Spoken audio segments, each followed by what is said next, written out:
Riots. Malaysians have seen quite a variety of them. There's the usual political one, this one was about stealing mobile phones, and most recently, the chaos at a temple in Subang Jaya. Last week, an ugly riot broke out at Seafield Hindu Temple. To quickly recap, this riot is about a multinational developer who apparently hired Malay thugs to take over a Hindu temple. Now, as a story, I think it is pretty darn inclusive for a riot plot. Not to mention, a perfect caricature of where different races stand in society. It's always the Chinese with the money, Malays with the political power, and the Indians. They are the marginalized victim. The violent night ended with 18 vehicles torched, 1 critically injured fireman, and nearly 50 people arrested.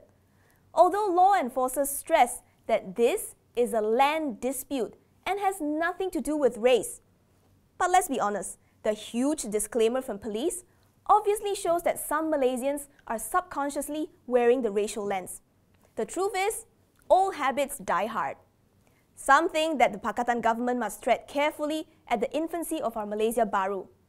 Malaysians have spent half a century submerged in a narrative whereby if the majority race isn't happy, the rest risk getting blamed.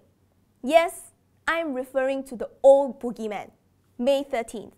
Most of us know this part of history from our textbooks, as a racial riot triggered shortly after opposition party rallied in the streets of KL after winning many seats in the urban areas. Long story short, the official government position is that racist chants were made, the opposition held provocative parades, and Malays and Chinese ended up fighting each other. It was a spontaneous reaction, the result of simmering racial tensions. But there were also claims that the bloodshed was not at all spontaneous.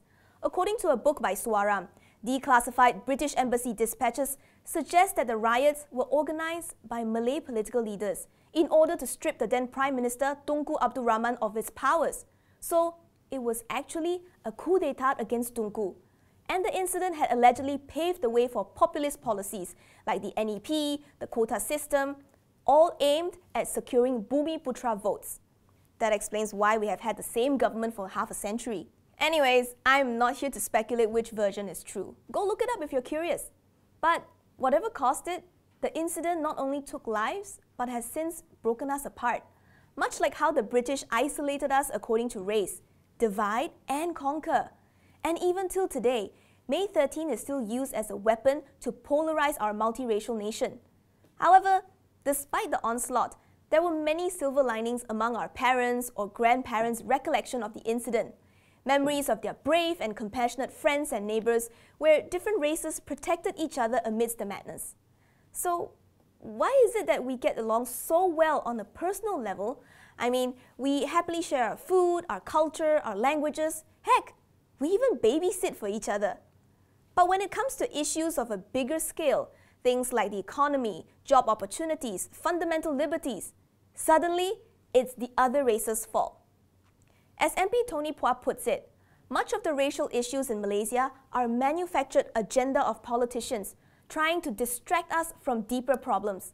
And UMNO does this best through its propaganda arm, like Utusan Malaysia, framing economic and national issues as racial ones. One you might recall is the sensational headline, "Apa lagi Cina Mau?" And to keep up this tradition, every year during UMNO General Assembly is an opposition bashing fiesta, rather than a discussion of how to lead the country better.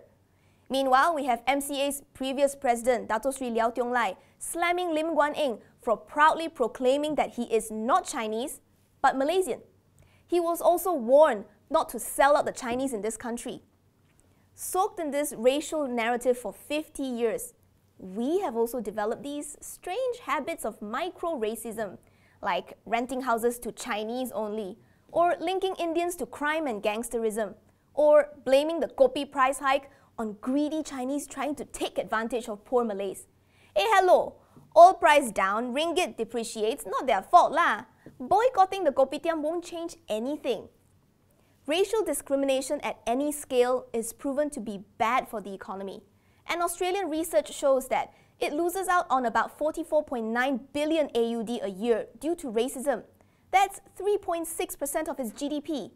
It says, in a microeconomic sense, racial discrimination results in indirect costs in the labour market. It also causes more expenditure that's related to negative physical and mental health. Even in the US, many homegrown talents of African American descent are starting to flee America due to racism. Some even willingly move to Africa itself in search of equal treatment. Now, with the world fighting for talents, no country, not even America, can risk a severe brain drain. Now, back to May 13. Veteran journalist and The Edge columnist Mohsin Abdullah recounted his own experience of the incident at age 14 in a recent opinion piece. He wrote about how his Malay neighbor sheltered 2 Chinese contractors from thugs, while his own cousin Osman was told by his Chinese employer to hide in the ceiling of his shop. So, as much as the horror of May 13 still haunts us, it's time that we admit that racial unity goes beyond just enjoying each other's public holidays or watching Lee Chong Wei at the mamak together. True unity is having the courage to pull through together during bad times, to protect everyone's right to live and prosper in a peaceful society, and to make Malaysia a better place together. Because the truth is, there's no winning when you keep the club exclusive. Just saying.